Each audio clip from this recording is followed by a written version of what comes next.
François de Negroni, Un immense caveau, édition Materia Scritta 2020. À Noël Santucci. Celui qui ne sait pas se sauver lui-même, personne ne peut le sauver. César et Pavese. C'était l'agent régional d'assurance, racontait-on, un certain Gontran Zerlini, qui lui avait collé son surnom. Une fois bouclé l'expertise, il s'était rendu au seul café de ce village d'altitude austère et reculée.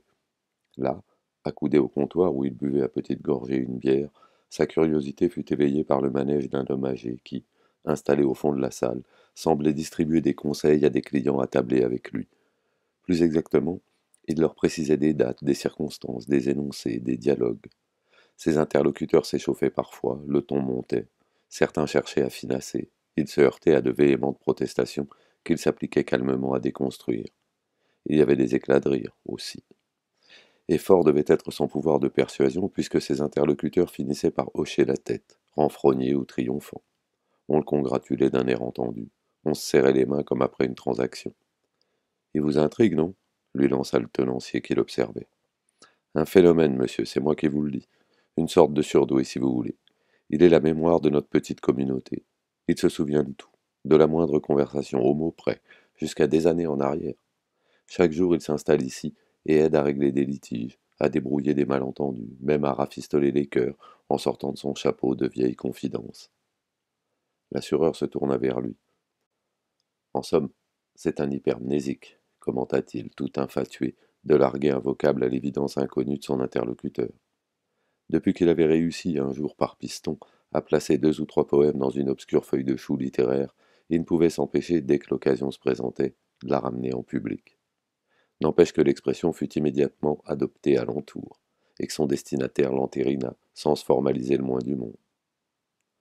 Longtemps, l'hypermnésique avait usé avec désinvolture et une vanité toute relative de ses capacités hors du commun. Il les considérait comme un petit talent de société dont il faisait parade le cas échéant, et qui lui rapportait de frivoles succès dans son entourage familial ou amical. Il divertissait la galerie en braquant un projecteur sur les trous noirs des existences, en proposant un enregistrement fidèle des propos révolus, en notifiant le lieu, le créneau horaire, l'habillement des protagonistes, et recevait en retour des exclamatifs. Tu me sidères. Tu es sûr? C'était bien au Palais des Glaces. J'avais tout oublié. C'est dingue. Quoi? Je portais un jean troué? Ce n'est pas mon genre. Quel est ton truc? J'ai vraiment dit ça? Toi, on t'a sevré aux acides gras. Tu es une vraie boule de cristal à rebours.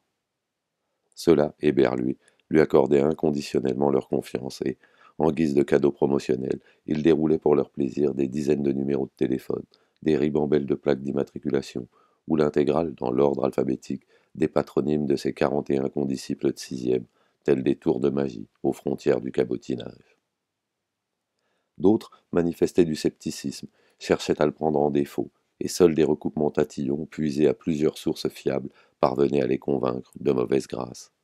Il lui était même arrivé, bien plus tard, qu'on le suspecte d'appartenir à quelque service de renseignement, tel cet humanitaire néerlandais parfaitement francophone croisé à Banjul, qui lui avait confié, au détour d'une conversation, s'être perfectionné en français à l'aide de sa première petite copine, une Parisienne nommée Laurence. 10 ans après, il était retombé sur lui à l'occasion d'une nouvelle mission en Gambie, et, constatant sa maîtrise toujours impeccable de la langue, avait sorti de façon abrupte. Vraiment, on peut féliciter Laurence. Quel bon professeur elle a été avec vous.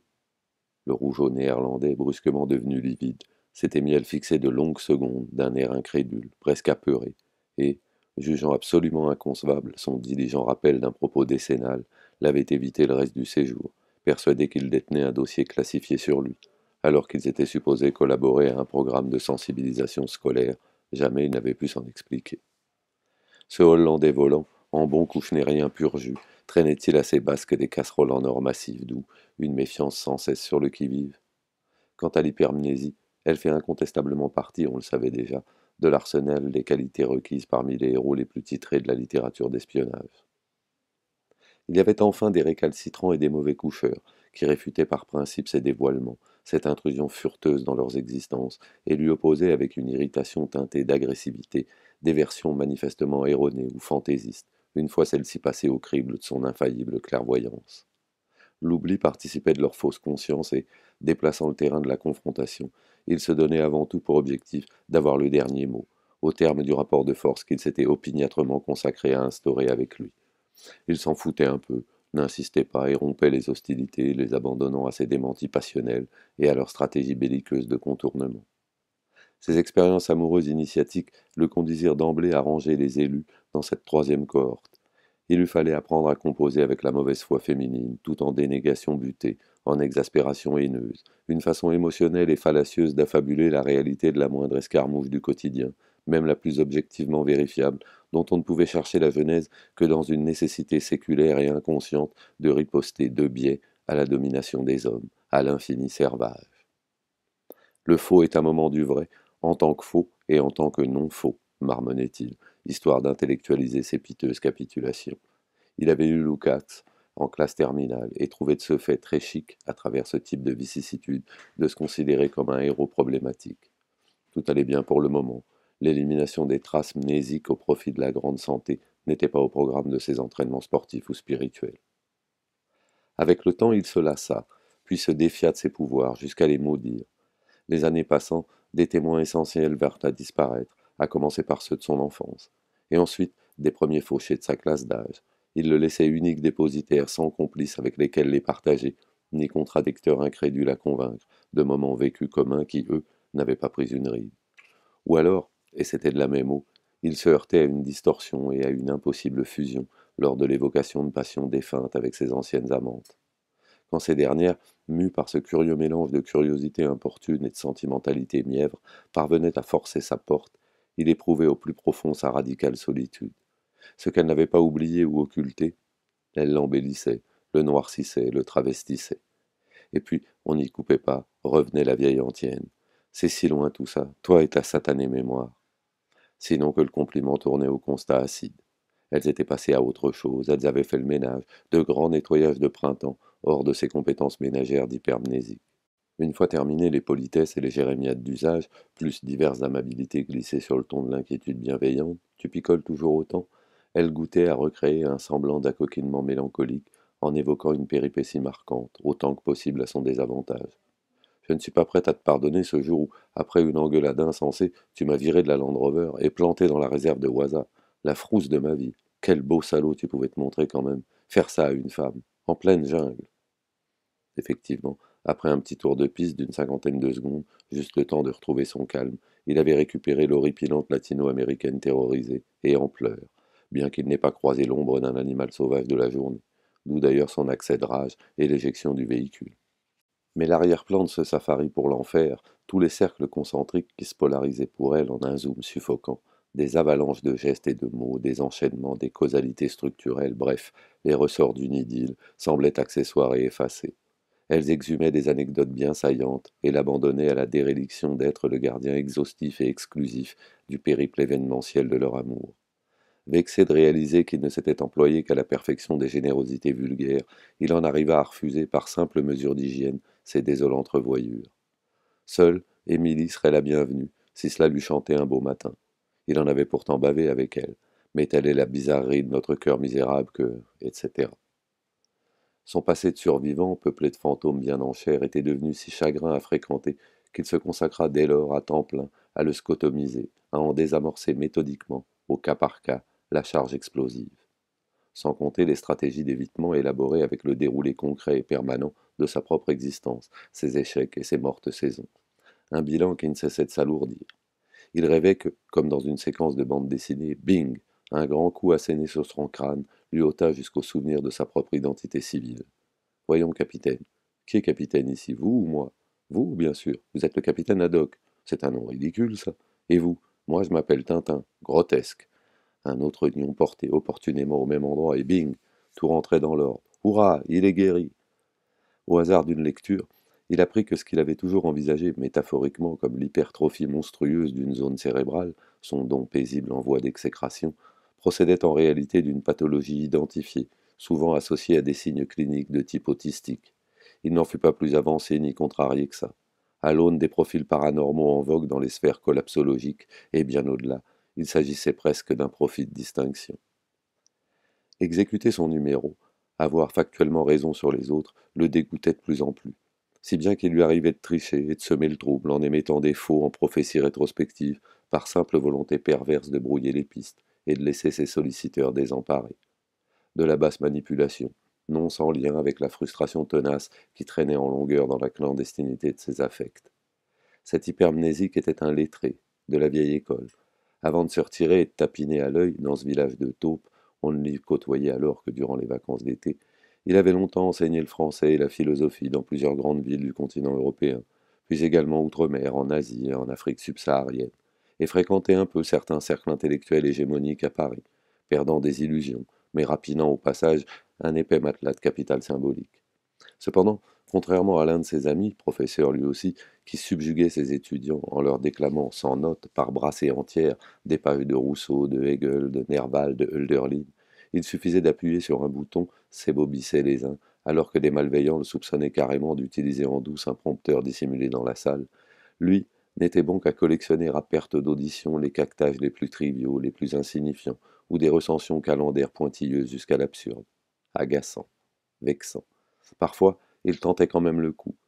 Un matin, au sortir d'un rêve agité, Grégoire Samsa s'éveilla, transformé dans son lit en cafard, en vermine, euh, ou bien un gros meuble à tiroirs encombré de bilans, de vers, de billets doux, de procès, de romances, cache moins de secrets que mon triste cerveau. C'est une pyramide, un immense tombeau, caveau, ou encore, je m'aperçus que depuis longtemps je n'aimais plus les gens ni les choses, mais que je continuais tant bien que mal à simuler, à faire semblant. euh, des textes qu'il avait pourtant lus 100 fois, et plus, durant son adolescence. Rien à faire, ça fuyait, ça bredouillait, ça tournait court. Tout juste était-il capable, dans le combat incessant contre ses insomnies, de reconstituer sans défaillance, comme jadis le pauvre Francis Scott Fitzgerald, la composition d'équipes de football, les nationales aussi bien que les clubs, sur plus d'un demi-siècle, ou de retrouver les scores, 7 par 7, de rencontres de Coupe Davis encore plus anciennes. Parmi ces hypnotiques les plus efficaces, il y avait le cinquième match décisif d'une demi-finale Grande-Bretagne et Allemagne entre Wilhelm Bangert et Mark Cox, qui s'était déroulé le 14 juin 1969 à Birmingham.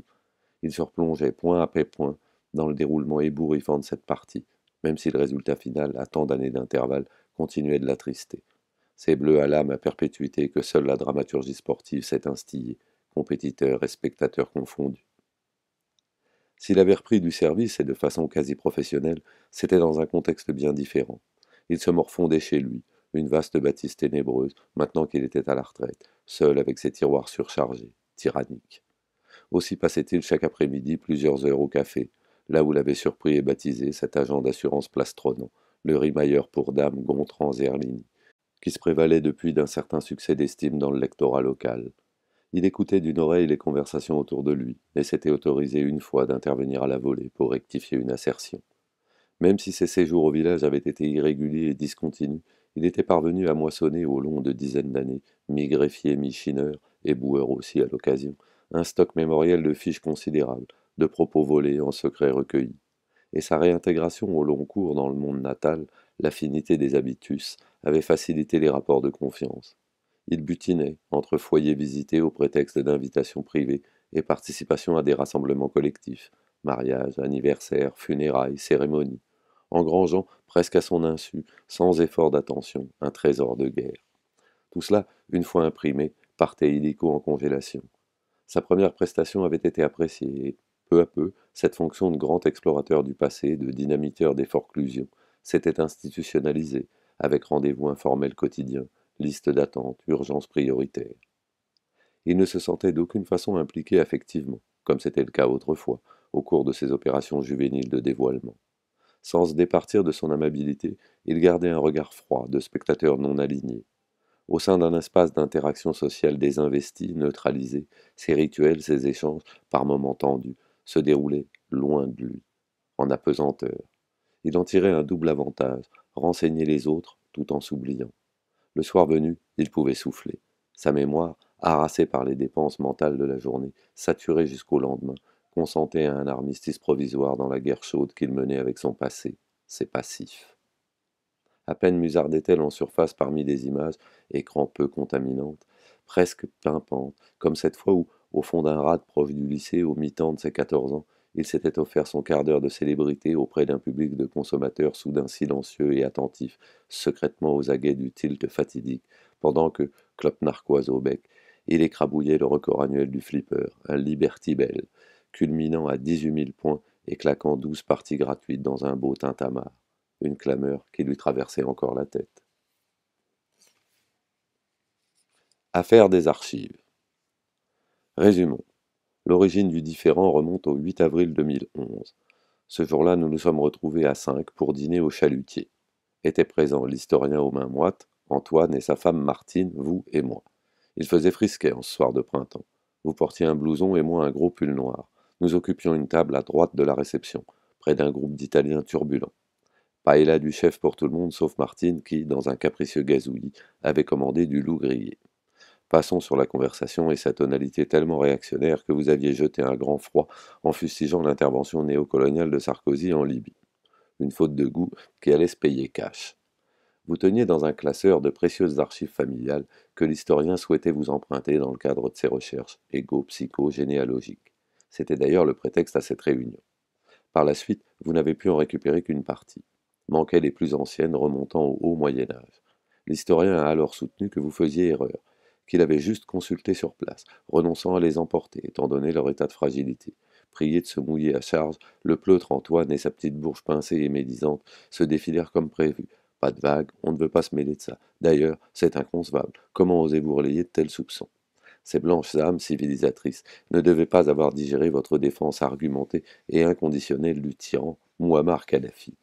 Je vais donc vous écrire un compte-rendu complet et circonstancié de cette soirée. J'y consignerai les engagements de l'historien, sa convoitise bavarde lorsqu'il feuilletait vos documents, jusqu'à la description de la serviette en cuir marron dans laquelle il les enfouit prestement, tout en vous assurant qu'il allait en prendre grand soin. Les personnages pontifiants de cette espèce, soucieux de leur réputation, sont davantage que le commun, décontenancés et désarmés face au miroir que l'on tend à leur mesquinerie. Il prétextera son terrible désordre de travailleur en chambre, plaidera sa distraction d'universitaire hors sol et surmené, et vous restituera vos archives en s'excusant du bout des lèvres, irrité de s'être ainsi fait rappeler à l'ordre pour des broutilles par un profane, mais presque rassuré dans son statut de vulgarisateur volontiers complotiste. Le patron du restaurant, un très proche ami de l'hypermnésique, hélas disparu aujourd'hui, avait bien entendu accepté de corroborer sa relation écrite de la dite soirée, et ce témoignage s'était révélé décisif. Son bureau, dont il n'avait pas bougé, était contigu à leur table. Il l'avait fait par pure camaraderie, car ce Sartrien convaincu bénéficiait d'une saine économie psychique, et une bonne nuit de sommeil lui suffisait pour précipiter aux oubliettes ce genre de péripéties contingentes au regard du pour-soi et des possibilités du libre arbitre. Tout juste se rappelait-il, avec une vague répugnance rétroactive, avoir serré la poigne de l'historien à son arrivée. Un gros ver blanc, comme l'autodidacte, s'était-il marré, tout en dévorant à belles dents, les doigts poisseux, une plâtrée de tagine de poulet aux olives. Épilogue.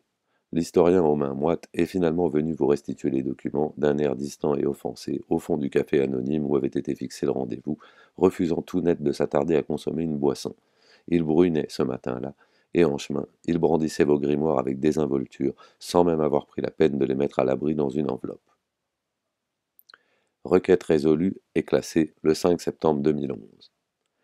Il eut la démonstration in vivo de la fonction régulatrice et apaisante assurée par son travail de détective des zones d'ombre, quand, en représailles à la propagation mondiale fulgurante d'un virus exotique migré d'Extrême-Orient, les villageois, dans leur totalité, furent sommés de se confiner chez eux et de n'en point sortir, sauf exception dûment justifiable. Dès les premiers moments de sa quarantaine, il comprit que, sous peine de sombrer dans la démence, il lui faudrait à tout prix maintenir en eau profonde le boucan du passé, que sa mémoire endiablée et imprévisible propulsait à la surface. Il se mit à ruser avec elle, une vigilance continue. Nul relâchement n'était autorisé, sous peine de prendre la vague. Et après cette première alerte, un vrai raz-de-marée. Aussitôt qu'un souvenir cruellement précis menaçait d'affleurer, il le voilait de noir, en focalisant sa concentration sur la contemporanéité immédiate de son présent. À cette fin, il prit l'habitude de se brancher du lever au coucher à une chaîne d'information continue, sélectionnée au petit bonheur la chance, sur la bonne bouille, irradiant l'optimisme et l'ardeur combative du présentateur matinal. Il n'était pas trop familier de ces médias de grand chemin. Il n'allait pas être déçu. Défilèrent alors des jours de lenteur propices pour lui à une inexorable déchéance de temporalité, au cours desquels, affalé devant son poste, il ne s'interrompait que pour ouvrir une boîte de maquereaux, cuire un plat de pâtes, découper une tranche de jambon, des prises de nourriture à heure fixe, aussi enjouées que celles d'un animal de laboratoire exsudant des filaments de salive à l'approche du top départ.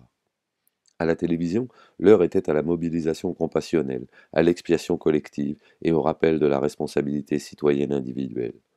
Une programmation ininterrompue de plateaux où animateurs, éditorialistes, professeurs, virologues débattaient et diffusaient avec constance et une distanciation physique de bonne aloi la propagande versatile du régime. Minimum de pluralité oblige. Se trouvait régulièrement accordé une poignée de temps de parole à l'un des râleurs accrédités du camp adverse pour participer au simulacre des jeux de rôle. Aussitôt surgissait comme un beau diable, d'une petite fenêtre incrustée dans l'écran, quelque intellectuel organique, filmé en son domicile, sur fond éloquent de bibliothèque pensue. Ce prestataire de service du foutriquet de l'Élysée remettait le drôle à sa place et s'époumonnait en éructation aiguë. C'est du complotisme, vous faites du populisme. Le moment n'est pas à la polémique, mais à l'unité nationale. Il en profitait pour prendre de la hauteur et plancher en direct sur les lendemains économiques sanglants de la crise sanitaire, l'urgence d'élaborer de nouveaux paradigmes sociétaux basés sur l'altruisme, la sobriété, le retour aux solidarités de proximité, la culture de l'empathie, le respect de la nature, etc. Un défi immense. On s'en frottait les yeux, on en restait comme deux ronds de flanc. Quel projet de civilisation hardi et prometteur. La fête des voisins fusionnant avec la frugalité, au sein d'un écosystème assaini du lit où ruisselaient encore hier les eaux glacées du calcul égoïste. Le monde capitaliste pouvait flageoler sur ses fondements crapoteux, sous l'impulsion éclairée des Jacques Attali, alias le mage Jacadi et consorts, se fomentait rien moins que l'avènement de l'homme total. Quant aux journalistes ou invités non spécialistes de la station, ils semblaient a priori faire profil modeste, en répétant comme un mantra: moi, je ne suis pas médecin, mais moi, je ne suis pas épidémiologiste, mais. Or, ces mais ouvraient grande la porte à une empoignade générale de certitude, de rodomontade, de morigénation, à une cacophonie qui n'hésitait pas à monter dans les tours. L'indigence le disputait à l'abjection, sans toutefois induire des effets jubilatoires avérés chez lui, l'hypermnésique. Les brillantes dispositions critiques, la virtuosité railleuse dont on le complimentait naguère, continuaient leur office, mais elles fonctionnaient mécaniquement, vidées d'entrain, lasses par habitude. Certes, la matière ne manquait pas, avec ses pitragages de l'hyperclasse mondialisée, ces pontes omniprésents de la recherche médicale soudoyée par l'industrie pharmaceutique, cette minaudante présentatrice formatée à souhait et prompte à chapitrer l'auteur du moindre écart politiquement incorrect. Ce consultant kabyle de service, chantre béat et multicarte des valeurs républicaines, un vrai Saint-Jean bouche d'or du vivre ensemble. Cette doctoresse généraliste maison, brune à râpette scotchée à temps complet, week-end compris, qui haletait en cadence ses conseils prophylactiques, ces jeunes politologues d'inconfort, le premier glabre et précocement dégarni, le second au fin collier de barbe, tous deux filiformes et gonflés de suffisance, ce demi-frère ronchon et teigneux d'un très populaire chanteur bellâtre, quoique sur leur tour. Le micro était également proposé, en FaceTime et gros plan, à d'indéboulonnables grimaciers hors d'âge, éligibles au codivarium, et partis dardard se planquer dans leur résidence campagnarde ou ilienne. Le pubeux à Rolex, marchand des 4 saisons de la carnation orangée de son minois, bavassait sur l'héroïsme quotidien du petit peuple, des soignants et des caissières, et rabâchait la nécessité de se serrer les coudes, de rester unis, riches et pauvres, main dans la main, derrière le chef de guerre, un homme que la terre entière nous enviait. L'ancien patron du club de football phocéen, l'homme des synthèses finales et des gestions au cordeau, trépignait en constatant l'explosion des déficits publics et se serait volontiers chargé de remettre au plus vite et à la trique les feignasses au boulot. Un magistrat honoraire au sourire fat et débonnaire, dégustateur averti de ses propres saillies, un chirurgien de la prostate et homme politique à la retraite, bonnet dynastique élevé en batterie dans le sérail des palais officiels, et enfin pour la bonne bouche, d'anciens reporters et commentateurs politiques, blanchis sous le harnais, doyens douteux et moisis, aux carrières tout en bifurcation, de compromission en reniement, les unes et les autres de ces grandes voix, occupant par roulement le rose du sage, invités à tempérer ses cadets avec componction, de pousser quelques coups de gueule contrôlés et d'aligner de suaves truismes, fruits pétaradants de 50 années d'expérience et d'investigation au plus près du terrain. Chacune de ces vedettes de l'analyse et du décryptage aurait mérité son blâme public, sous la forme d'un portrait à charge rigoureux, resitué dans la logique globale de fonctionnement du champ médiatique. Leur sentiment d'impunité les conduisait à rompre de façon quasi systématique avec l'artifice télévisuel du vouvoiement et à s'interpeller par leur prénom, Pourquoi, en effet, continuer de feindre en direct des incompatibilités individuelles ou sociopolitiques, de se prêter à des pugilats verbaux, autant de postures infirmées juste avant l'émission, en coulisses, par les connivences rigolardes qu'ils affichaient? Tous se débattaient afin de tenter désespérément de lutter contre la platitude de leur électroencéphalogramme. Tous étaient bons pour la chambre de débarras, comme l'aurait préconisé Lénine. Comparé aux crétins diplômés d'en haut, dont il dédaignait haineusement la jactance, le brio fabriqué et la complicité de classe tacite, autant de symptômes de leur sous-culture, les expertocrates amateurs de son bistrot de travail se révélaient de loin autrement sagaces. Le classique procès en démagogie avait bon dos. Ils étaient moins fermés aux doutes méthodiques et à l'élaboration d'hypothèses d'emblée censurées comme farfelues ou louches, voire taxées de rumeurs nauséabondes par la vulgate officielle et son appareil répressif de désintoxication, les fake-checking dont se targuait la presse servile, dite de référence. Mais encore une fois, le positionnement sarcastique en tant que tel s'apparentait dorénavant pour lui à un médiocre passe-temps, le dernier des arts d'agrément, sans prise sur le réel, sans débouché politique, sans autre enjeu que de minables petits calculs de boutiquier. Ces humeurs ciblées et hâtives, ces vieilles ficelles provocatrices tellement prisées par les pseudo-francs-tireurs du système, plumitifs dissidents ou diabolisés, écrivains sulfureux au rencard, tricards avides de visibilité et de retour en grâce. Tout cela engendrait un brouhaha qui tournait à fond la caisse sous le vipérin magistère des humoristes appointés. De pauvres couinements acariâtres salués et diffusés par des chapelles dévotes d'internautes. L'hypermnésique ne se reconnaissait en rien dans l'excitation artificielle, les malveillances opportunistes de ses foires d'empoigne. Il avait toujours pratiqué la dérision en franc-tireur, comme un sport individuel de combat, indifférent aux intrigues, aux jugements de cour, aux coteries. Elle était constitutive de son rapport au monde. Un monde qui aujourd'hui se dérobait à sa concupiscence et n'offrait plus guère d'aspérité à sa lucidité en berne. Il s'agissait donc là d'une mise en bouche gratuite, une façon de s'assurer qu'il n'avait pas perdu la main, de vérifier l'efficacité de son lobe lifté à contre-pied, une ultime concession à ses pugnaces emportements d'antan. Suite à des heures de soumission intensive à cette cure d'abrutissement sous ordonnance, il en vint en effet à ne plus distinguer entre eux les intervenants, à prendre leurs paroles au pied de la lettre, à se mettre en état de sédation idéologique. C'était bien les faire chercher, cerveau lessivé, une bouillie, un brouillard, des exorcismes spirituels en panne d'essence et d'existence, une charade pour écrouler. Il aurait gagné à couper le son et à se contenter des agitations muettes de l'image. Le contrôle social de masse, le confinement mental de la bête sauvage pouvaient se passer de mots. S'il était parvenu à éconduire les vagabondages de sa mémoire et à se mitritatiser, il n'avait en fin de compte guère gagné au change. À la folie qu'il fuyait s'était substituée une forme d'aliénation réificatoire qu'il laissait abattu, atone, ectoplasmique, en bonne voie de zombification. Et si l'autisme, dont il s'était peu soucié, sinon moqué d'en voir le syndrome associé au sien, avait en catimini perpétré son hideux racket et corrodé son lien fragile à l'extériorité. Il n'était plus loin de lui, il était désormais hors de lui. Jadis, en des temps impériaux, durant une interminable nuit mal lunée, et au risque d'être intercepté et malmené par les gardes-côtes du maréchal Mobutu, il avait traversé, accroupi, à la poupe d'une étroite pirogue, la rivière Oubangui, redoutée pour ses rapides, sous l'escorte d'une demi-douzaine de farouches gamins armés de machettes et de minuscules lampes de poche. 4 kilomètres d'aller-retour, une expédition de plusieurs heures, à la pagaie, ponctuée de brefs conciliabules en sangots, eux-mêmes couverts par les cris et les chuchotements de la brousse. La mission consistait, pour son commando junior, à aller récupérer de gré ou de force, dans un village assoupi de l'autre rive, les billets d'avion, passeports, cartes bleues, dont il s'était fait détrousser à Bangui comme un pied tendre par un jeune délinquant zaïrois bien connu des enfants de la rue centrafricain. Aussitôt échoué sur une plage déserte, l'équipage lui avait fait signe d'attendre, près de l'embarcation, avant de s'enfoncer dans les ténèbres, guidé par le mince faisceau de leurs torches. Il s'était assis sur le bord de la coque, à quelques encablures de la forêt. Les aiguilles lumineuses de sa montre tournaient, déjà une cinquantaine de minutes au compteur depuis leur départ. Et l'hypermnésique, pestant intérieurement contre son goût inconsidéré pour les combines aventureuses, imaginait les pires scénarios, et commençait à s'inquiéter de son propre sort, au cas où il lui faudrait entreprendre seul la navigation dans le sens inverse. Quand il les vit revenir, à vive allure, encadrant un gaillard qui les dépassait d'une tête mais paraissait terrorisé et mal en point. Le coupable baissait la tête, résigné au pire verdict. Désireux d'éviter tout règlement de compte sanglant, quitte à reculer d'un cran en prestige auprès de ses enfants soldats du marché, Il avait demandé à leur meneur de négocier avec son pickpocket et récupérer ses documents, camouflés sous la natte de la case familiale, moyennant une dîme de quelques coupures.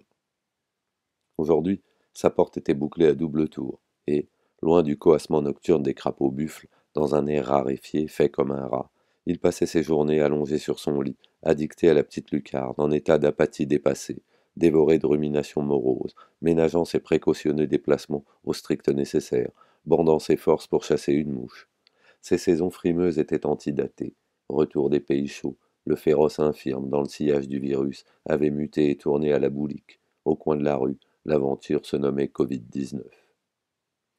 Boycottant le droit conditionnel à de courtes promenades et devenu dès lors invisible, il n'avait pas éteint son téléphone, par crainte de susciter des inquiétudes et de voir au petit matin débarquer chez lui gendarmes ou pompiers. Et puis, si jamais il prenait à Émile la fantaisie de composer son numéro, parfois on le sonnait juste pour s'enquérir. Alors, Sherlock Holmes, comment ça va? C'est moi, Antoine. Pas trop dur, tu tiens le coup? Tu n'as besoin de rien? Moi, personnellement, etc., etc. Martine t'embrasse, ciao. De son côté, Janine se faisait un sang d'encre. Pascal m'inquiète, il déprime complètement. Je ne sais plus quoi inventer pour le sortir de son marasme. Sa seule occupation, nettoyer ses calibres. Vois un peu. Les calomnies que tu sais n'ont rien arrangé, il ne les a pas encaissées. Cela le mine. Tu n'aurais pas, par hasard, des réserves de l'exomile ou autre chose du même genre? La fausse blonde érotomane du village voisin, une halogène dont la monomanie s'était cristallisée sur sa personne depuis des lustres et renaissait par intermittence, l'appelait, elle, chaque soir à 21 heures précises. À l'époque de ses 18 ans, et un avenir plombé de remembrances, l'hypermnésique attirait et collectionnait déjà des frappadingues affectés de cette pathologie si perturbante dans ses manifestations obsessionnelles pour le malade comme pour sa cible désignée. Et la fausse blonde surdéterminait ses dispositifs pulsionnels par un engagement échevelé en faveur des médecines douces et de la naturopathie. Quand il voyait s'exhiber Sema sur son appareil, il mettait aussitôt la sonnerie en mode silence. D'autres aussi, apparemment proches du climax d'un pesant tête-à-tête conjugal chaque jour recommencé, avaient le culot de solliciter encore, en ce temps mort de l'activité sociale, ces gracieux et loyaux services. Au fait, on n'était pas d'accord hier soir avec Paul et on s'est presque disputé. Toi qui sais tout, tu peux me dire quand Claire a eu son accident à la cheville sur le jet ski de Jean-Pierre? En juillet 97 ou 98? Et Jean-Pierre, qu'avait-il prétendu au juste pour expliquer sa criminelle embardée? Une défaillance mécanique ou un malaise vagal? Il envoyait balader ses requêtes en thérapie de couple à la hussarde, la jouant ramollie de la matière grise, perclus de trous de mémoire, fortement diminués par les incidences délétères de son quotidien verrouillé. À l'exception de l'érotomane, qui ne laissait en guise de message qu'un comminatoire échantillon piolant de sa respiration, tous, au moment de prendre congé et de raccrocher, se fendaient de l'inévitable, de l'insupportable exhortation plaintive, et surtout, prends bien soin de toi. En cette période étrange, terrible, menaçante, ajoutaient les plus emphatiques. Une bienveillance assortie d'anxiété empoissait les gorges et les mots. Les mêmes personnes, le jour de la levée d'écrou, bicheraient et se bassineraient mutuellement les oreilles en anticipant de concert les bienfaits psychologiques à venir de leur processus de résilience. Thèse, foutaise et billevesée de cet éthologue à succès, vampé par des bataillons de dames patronesses, vieilles coqueluches virales convoquées toutes affaires cessantes dans les médias audiovisuels dès qu'il y avait du trauma collectif à la une et des âmes accidentées bonnes pour la casse à réparer. Ces nuits, lorsque par plage discontinue il parvenait à dormir, étaient atroces. La sarabande d'images refoulées et leur bande-son, qu'il avait tenu en respect dans l'avilissement de la journée, lui revenaient avec une impitoyable précision, au fil décomposé de séquences violentes et désolées. Par prudence, il conservait, entreposé dans l'arrière-boutique de sa conscience, quelques narratifs oniriques expurgés ou certains procédés dérivatifs qu'il pouvait enclencher en urgence sanitaire lors d'un semi-réveil panique au beau milieu d'un cauchemar. Ouvre un tunnel, assèche ton émotion, du calme, abstiens-toi de donner de la profondeur au temps, reste au plus près de l'actualité, tout doux, et demeure dans ton couloir. Ne te désunis pas, snob les bretelles de sortie. Remémore par exemple la liste des hospitalisés, des guéris, des décédés qu'on t'a égrenés en début de soirée. Il y a des victimes connues parmi ces déplorés du jour. Parfait, excellent. Concentre-toi sur leur biographie, leur parcours. Retrouve des détails, des œuvres, des ragots, de la libido, fastoche. Et évite, par association, les chemins de traverse qui te conduiraient sournoisement au parage de ton vécu, l'infréquentable. Aucun pas de côté. Multiplie les mesures barrières. Tu démarres chronologiquement par le décès de Manu Dibango. Bien, tu évoques son rire, son saxo. Pulsation, Saul Makossa, le plagiat de Michael Jackson, leur arrangement financier, et puis soudain patatras, tu dévisses, tes copains du jazz rappliquent, René, Loulou, tu divagues, tu déboules au Cameroun, tu penses aux rues chaudes de Douala, à Grégory, à Roger Milla, à Noah, au tennis, à tes 2 balles de match gâchées par fébrilité contre un adversaire classé en tête de deuxième série au tournoi de Saint-Maur. Tu la joues petit bras, tu ne suis pas ton service au filet, c'est parti en vrille, c'est raté. Alors tu tentes ta chance avec Henri Weber, cet immonde crapule. Tu te souviens avoir lu un reportage sur son mariage parisien en 2007. Tu t'en fais le pigiste à ton tour. Tu t'efforces, bonne stratégie d'endormissement, de compter les mutins de panurge de la social-démocratie libertaire invités à la noce. Un vrai bottin mondain, un régal, une bombe au napalm, et on n'en parlerait plus. Mais vlan, arrivé à la lettre N, entre Gérard Miller et Christine Ockrent, tu perds le fil, tu te dissipes, tu décroches, tu te retrouves à Belleville, au restaurant chinois en train de discuter avec Clouscar et Isabelle des nouveaux marchés du capitalisme et de leurs prescripteurs institutionnels. Vous buvez du brouillis, chacun son pichet. Tu es maintenant avec Jean Hederne, vous êtes fin sous dans un bar à pute niçois. Et bing, tu te fracasses la tête en franchissant la porte pour Nabo qui conduit aux toilettes. Tu t'en tireras avec une bonne bosse, sans le bénéfice collatéral auquel tu aspires, devenir orphelin de toi-même. Une blague, et te voilà soudain dans le hall d'un hôtel. Jean-Daniel et Claire Bretéché sont assis face à face, ils font la tronche. Tiens, au fait, se trouvait-il au mariage? Il te faut tout rembobiner. Stop, encore raté. Pas si fastoche que ça, les Maccabées. C'était une mauvaise pioche. Laisse tomber Pape Diouf, Christophe et compagnie. Tant pis, leur tour de chance est passé. RIP, repart à zéro. Marche arrière, change radicalement de cap et cesse de t'ostraciser. Piège-toi, baisse ta garde, abandonne-toi à tes fixations obscures, cultive-les jusqu'à l'obsession. Tu cèdes, tu t'exécutes. Ta mémoire ne flanche plus, elle s'emballe. Tu ouvres à Émilie ta porte d'ordinaire condamnée par des parois étanches. Émilie enfin, la femme à la voix rauque. Émilie ensoleillée. Émilie colère. Émilie une nuit. 1001 nuits. Ces laborieuses séances d'auto-anesthésie lui permettaient de gagner un répit, un sursis, avant qu'avec le sommeil profond revenu sans crier gare, il ne perde à nouveau tout contrôle sur les embouteillages monstrueux de ses routes de nuit. Enfant, il avait été frappé et attendri par le récit en réalité affreux d'un de ses oncles nonagénaires. Figure-toi que j'ai fait un drôle de rêve hier. Je venais d'apprendre que j'avais réussi mon bac et j'étais fou de joie. Je me suis réveillé, flottant encore, frémissant, tout entier parcouru d'excitation. J'avais 18 ans, je bondissais. Et puis au bout de quelques instants, rattrapé par le présent, je me suis dit merde, tu entres dans ta 93e année. En son cas, la détresse empruntait un parcours exactement inverse. Ses cauchemars déroulaient la chronique policière de ses grandes lâchetés, de ses errances érotiques, de ses humiliations, de son parasitisme improductif, l'enchaînement des jours pitoyables dont était parsemée sa vie, celle d'un homme immature qui était devenu ce qu'il ne voulait pas être, sans oublier le vacarme à flux tendu des cimetières où reposaient ses morts vivants. Il en réchappait presque soulagé de retourner à sa morne quotidienneté, à cette présence au monde annulée, nonobstant le goût amer de l'irréversible. Pourquoi diable s'était-il mis de bonheur dans la tête que l'existence, tel un concours d'athlétisme, proposait plusieurs essais? Cette chimère l'avait conduit à penser ses échecs en termes de tentatives, non de coups de semonce. Le principe de répétition, appliqué au temps immobile de ses multiples désordres amoureux, en fournissait l'allègre démonstration. Mais depuis belle lurette, son quota de sauts en longueur était épuisé. Tous mordus, fin de meeting sifflé, retour penaud au vestiaire, à la douche. On ne voyait pas que des herméneutes du virus en bisbille ou les chiens de garde de la presse orale à la télévision. D'autres spécimens du spectacle, labellisés et forts en gueule, étaient massés en deuxième rideau et se poussaient du col. Difficile pour l'hypermnésique, en dépit de ses préventions contre le caractère oiseux de la polémique, de ne pas succomber à la tentation de sonner une dernière charge avant fermeture définitive. Quelques fines gâchettes du gratin culturo-mondain, relayées par leurs perroquets people du showbiz, abonnés au rôle de pétitionnaires et de sermonneurs, se bousculaient pour vendre leur salade inclusive. Ce grand renfermement, se rengorgeait-il, fournissait une opportunité inespérée de renouer avec son moi profond, ôté à sa facticité routinière, de le choyer, de faire le point, de remplir la vacuité des heures par l'introspection et la méditation. Ils fredonnaient, à leur tour, la goualante du jour, vantant la nécessité existentielle de rompre avec la folie consumériste et individualiste de l'époque, au profit d'une éthique conviviale de partage.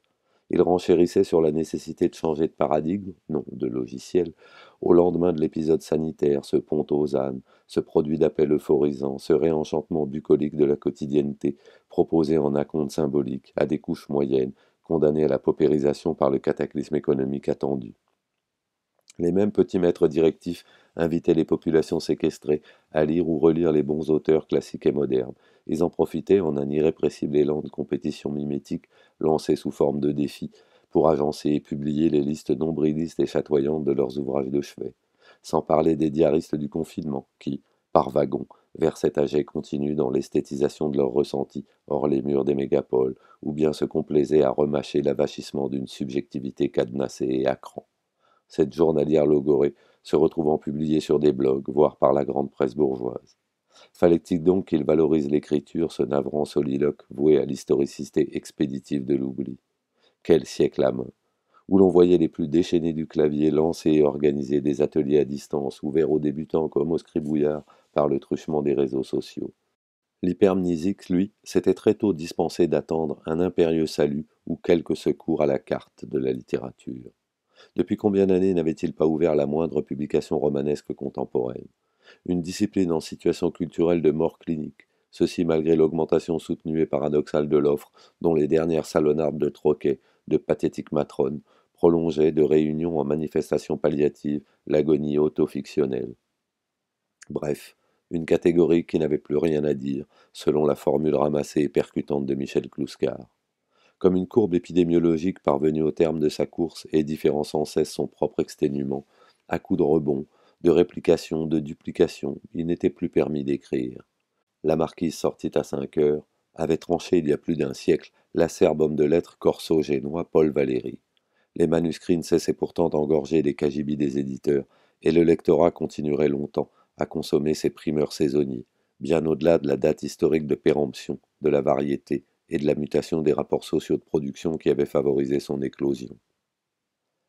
Lorsque l'insomnie était trop sévère, l'ordinaire, la banale, celle qui ne mobilisait pas en sursaut ses mécanismes de défense, lorsqu'elle résistait à ses méticuleuses reconstitutions sportives, seul trouvait alors grâce à ses yeux les vieux polars sombres, implacables, signés G.J. Arnaud, Bunker Parano ou Le Coucou, s'avéraient assurément de circonstances, mais aussi quantité d'autres de ses œuvres qui développaient la même thématique de l'enfermement, ces uniques exemplaires sauvés de la disparition de tant de livres amassés, fétichisés, puis bannis de sa maison.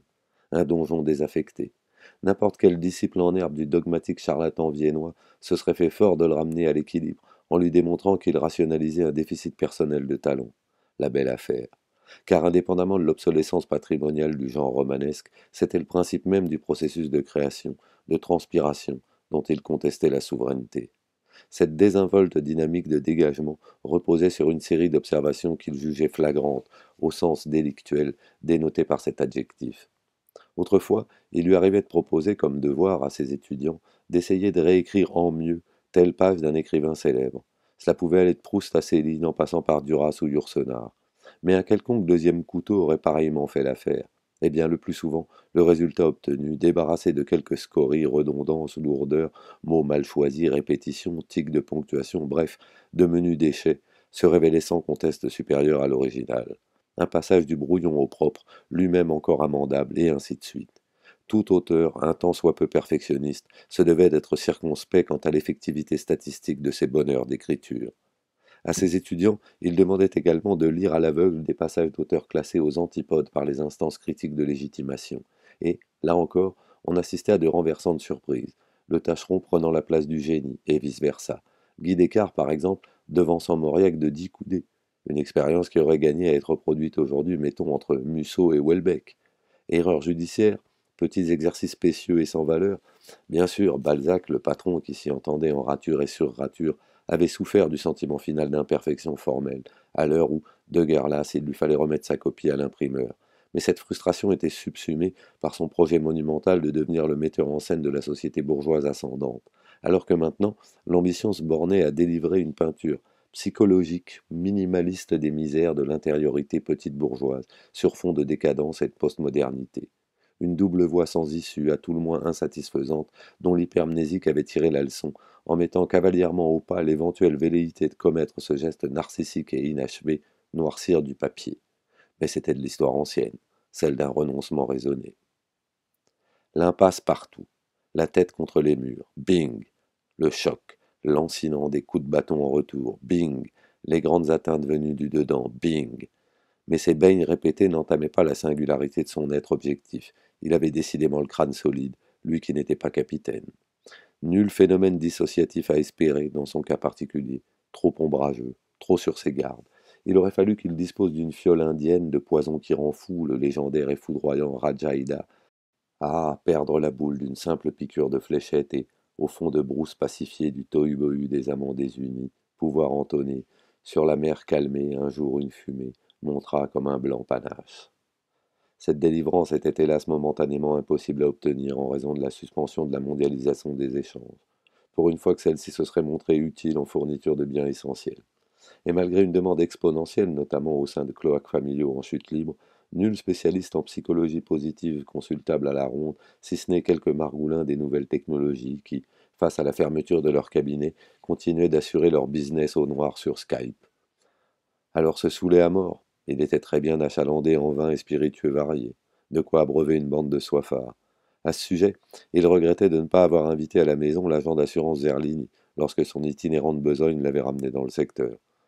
On disait ses poèmes particulièrement dolents, d'où sa cote d'amour du côté de chez les maternantes Verdurin, qui quadrillaient la vie culturelle du territoire. Il aurait convié à cette soirée exceptionnelle Janine, Claire, Martine, voire par appétence au risque la fausse blonde érotomane, et une fois bien torché d'excès de muscat et de pommade, cher Gontran, vous exprimez la souffrance comme nul autre. Notre ménestrel au chant plaintif de nature déjà suffisante ne se serait pas dérobé à la superbe déclamer ses dernières créations. Cela aurait constitué un précieux moment riche en partage d'émotions, et une franche partie de rigolade intérieure pour lui, à rebours de sa praxis journalière si pauvre en fantaisie, de limiers et d'images ridées en train de se carapater. Vraiment dommage. Mais c'était le monde d'avant, lui aussi en pleine débandade. La veille de l'assignation à résidence, une éternité, il avait été en voiture faire le plein de provisions et de bouteilles dans un supermarché de la sous-préfecture à une demi-heure de route sinueuse et cabossée, prêt à soutenir un siège. Il découvrit même, en explorant l'un de ses placards, un antique flacon de Dubonnet. Du bon, du beau, du bonnet. Une pièce de collection de la publicité underground, poussiéreuse mais inappréciable en cet épisode de contagiosité virulente. N'avait-il pas entendu dire, parmi diverses calembredaines, que la composition de ce breuvage à base de quinquina, tout comme l'introuvable et controversé médicament à la mode, posséderait des propriétés antidotiques préventives, et que l'absorption d'un verre par jour correspondait à la posologie recommandée. Pourtant, il décida de n'en rien faire, ni vin ni du bonnet, de la flotte à volonté, puisée à sa source. Il avait toujours été passablement ivrogne. Ses consultations villageoises rimaient avec libation, et son intempérance s'était faufilée pour le pire, à en croire les doléances des ex dans ses plus belles histoires d'amour. Des années de démolition entrecoupées de rigoureuses périodes d'abstinence, quand il aspirait encore à un destin sportif. Autant dire que le chantier n'avait cessé de progresser à mesure que, l'âge n'aidant pas, se raréfiaient les saines ivresses de la victoire, et que, parallèlement dans les combats entre lui et le monde, il s'obstinait à seconder le monde. Aussi savait-il de longue expérience que l'hypermnésie ne se trouvait d'aucune façon affectée ou diminuée par l'alcool, c'était plutôt l'inverse. Il aimait ce dessin d'un caricaturiste où l'on voyait deux poivreaux, tronches coupe rosée et tarin écarlate devisés dans un bar. Je bois pour oublier, disait l'un. Et l'autre de rétorquer, il éprouvait scientifiquement que la boisson protège contre la maladie d'Alzheimer. Il restait donc sobre, par simple principe de précaution. Quelle reddition à l'air du temps! Se rendant aux judicieux arguments de l'ami Philippe Marlowe, lui-même au bout de son rouleau plus souvent qu'à son tour, l'alcool n'est pas un remède. Le seul remède, c'est de s'endurcir et de ne rien demander à personne. Il allait cependant faire une ultime entorse, quoique tarabiscotée et indirecte, à cette consigne venue de UK Avenue, LA. Il venait en effet d'apprendre qu'au titre de sa personne vulnérable, sa détention était reconduite pour une période indéterminée. Et pourquoi pas, tant qu'on y était, l'appareiller d'un bracelet électronique, ainsi qu'on le préconisait d'ailleurs, semblait-il, dans le pays voisin. Assez. C'était bon. Le futur de son avenir s'annonçait dévasté de l'intérieur comme de l'extérieur, et son indicateur de développement existentiel pointait gravement dans le rouge. Halte au feu nourri et mortifère des flashbacks, à l'extension du champ de la servitude, histoire à la hauteur du moment. Pressentant la férocité du monde d'après, il lui revenait, en un geste scénarisé mais hasardeux, de se soustraire au projet totalitaire éco-libéral à visage humain qui se mijotait par-delà le nettoyage à sec de la pandémie. Oh les cœurs! Ce 46e jour du confinement, l'hypermnésique se leva à poltron miné. Il se doucha, se rasa soigneusement et céda à quelques coquetteries vestimentaires, chemise de lin et pantalon d'alpaga, plus 3 pulvérisations de Versace, le parfum d'Émilie, pour la route. Un homme réinventé, qui devançait la mode printemps-été. Un craquant hologramme, par le miracle de ce pompeux contraste avec le laisser-aller hirsute et bas de gamme qu'il avait laissé prospérer au fil de son atonie. Tout beau, tout propre, il se dévisagea un instant dans la glace.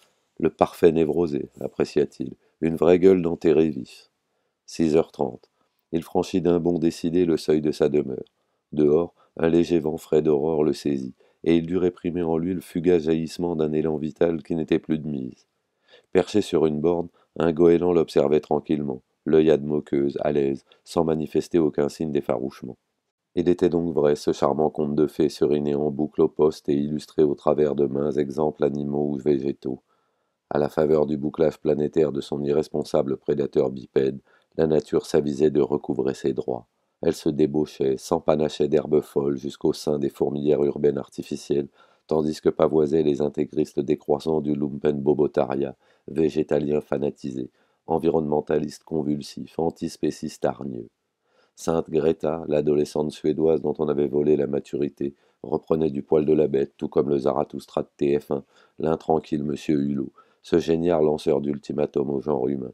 À la bonne heure, respire à plein poumon l'air purifié de ces âcres pollutions, excrète ton empreinte carbone toxique avec ton amertume et trace sans regret. Surtout, protégez-vous. Personne en vue dans la rue principale du village. Il s'y engagea, se mura d'indifférence en passant devant les rideaux baissés de chez Tony, le café clos de son amnésique patientèle. Il marchait à pas de loup de peur d'attirer l'attention d'un improbable veilleur, d'une femme à sa fenêtre, voire, sait-on jamais, d'un engin de technosurveillance. Après une cinquantaine de mètres, il obliqua et emprunta une petite ruelle. Au loin, elle débouchait sur le cimetière où, à l'écart, en majesté, se dressait un poil prétentieux le monument funéraire de sa famille.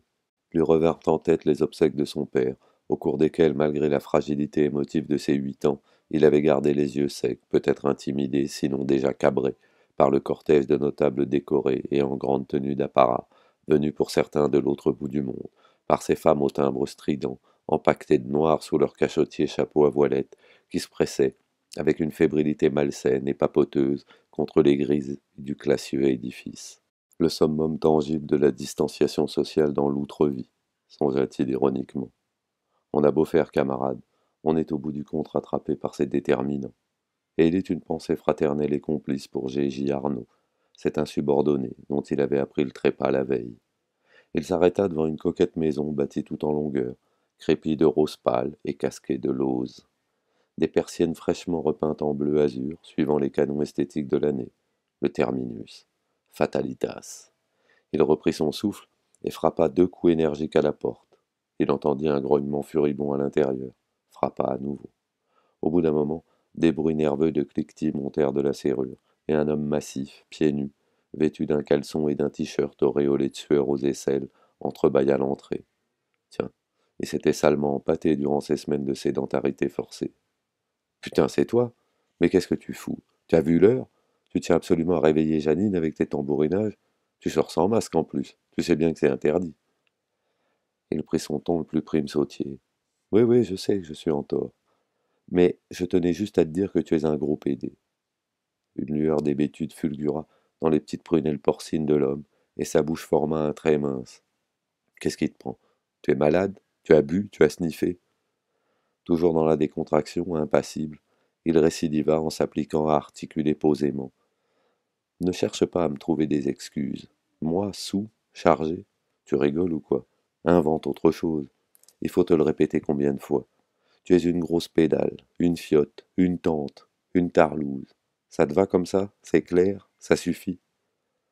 L'hypermnésique savait que dans des circonstances ordinaires, l'offensé aurait joué sa partition sur le mode coutumier théâtralisé du arrêtez-moi sinon je vais faire un malheur. Il l'aurait injurié, menacé, voire frappé. Rien de grave. S'en serait suivi quelques mois de méticuleuse glaciation, puis, dans des effusions démonstratives, aurait rejailli entre eux, tout tort partagé, la fiction de l'amitié. L'homme était de ces êtres datés, chimiquement purs, qui, amortis par le primat du collectif, n'accédaient au principe d'individuation que de façon furtive. Il avait besoin qu'on lui fournisse un rôle univoque et dramatique, sur le registre émotionnel de la fierté ou de la honte, afin d'exister pleinement parmi ses semblables. Il l'aimait bien à cause de cela, d'ailleurs. L'année précédente, il s'était drôlement attelé à le sortir d'une situation scabreuse, et avait dû piocher au fin fond de son verbatim, pour parvenir à confondre de calomnie une vieille bique briseuse de ménage qui clabaudait sur de prétendues infidélités commises à l'encontre de son épouse. Et il s'en voulait aujourd'hui de lui manquer de respect, de le manipuler, d'en faire l'assistant à chaud de son plan de sortie. Dans sa poche, on découvrirait un mot auto-accusatoire destiné à lui éviter le gnouf. Mais, fort des confidences que lui avait faites Janine au téléphone, il misait sur l'abattement, l'irritabilité, la levée des prudences et des inhibitions provoquées par une ingérable claustration, tous potentiels de violence exacerbée et à fleur de peau qui se trouvaient là, de manière fortuite, l'occasion de se libérer. Outre une artillerie méticuleusement lubrifiée. L'hypermnésique avait vu juste. L'homme rentra dans sa maison, ressortit 10 secondes plus tard, armé d'un 6,35, et lui tira presque à bout touchant une balle au front, entre les deux yeux, pulvérisant le lobe temporal.